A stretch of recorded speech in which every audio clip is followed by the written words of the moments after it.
Prince Harry and Meghan Markle's £11 million Montecito mansion is at risk of being engulfed by a killer mudslide, according to a new flood danger map.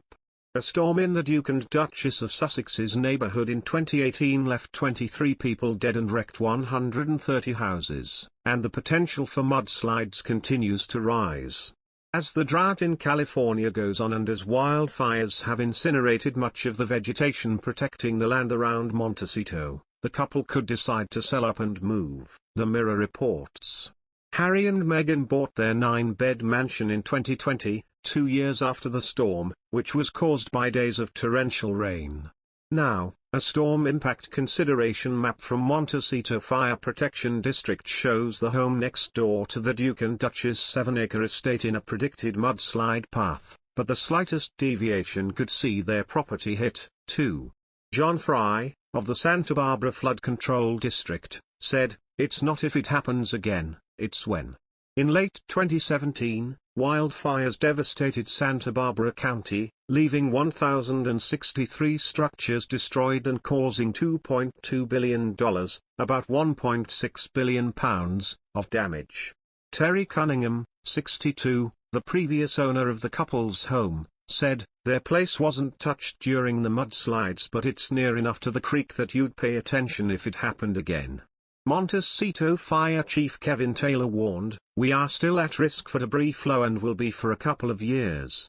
When Meghan Markle and Prince Harry moved with their son, Archie, into Tyler Perry's Beverly Hills home this past summer, the paparazzi became such a royal pain that the couple sued to stop the onslaught of drones and helicopters flying over their home.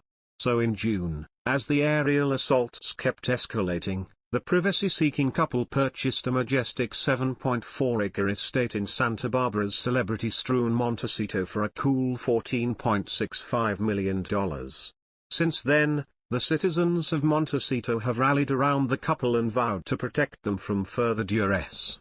In August, the local paper ran a story warning media interlopers that their shenanigans would not be tolerated. Montecito vows to keep tabloid culture across pond, blazed a front-page headline in the Montecito Journal. But while hacks digging for regal dirt usually leave empty-handed, public shaming hasn't kept them entirely at bay. "The helicopters are still coming," says one of the couple's neighbors, who notes that swarms don't last forever. "Listen, when Oprah bought her house here, the choppers buzzed for about 2 weeks and then never came back. After a while, they just get bored." Royals columnist Richard Minyards, who lives in the area, points out that Montecito is a haven for security-minded stars, including tabloid targets like Ellen DeGeneres. "Lately, we've had Ariana Grande, Natalie Portman, and Gwyneth Paltrow," Minyards says. "We have George Lucas and Larry Ellison of Oracle, the 5th richest man in America. So they're in good company." The Sussexes' new home, while far from the toniest in town, boasts a surplus of amenities. In addition to its 9 bedrooms and 16 bathrooms, the Mediterranean-style manse features a library, a gym, wet and dry saunas, an arcade, a game room, and a home theater, plus a 2-bed, 2-bath guest house, a tea house, and a children's cottage. The pair purchased the property from a controversial Russian oligarch named Sergei Scarface Grishkin, who admitted to stealing $60 billion from Russian banks as the Soviet Union was collapsing. Grishkin went to great lengths to keep the deal quiet, even ordering an underling to get a real estate license so she could broker the transaction without involving nosy real estate agents. While the recovering royals have not yet ventured out to local hotspots, they were recently observed peddling around Montecito with a few minders.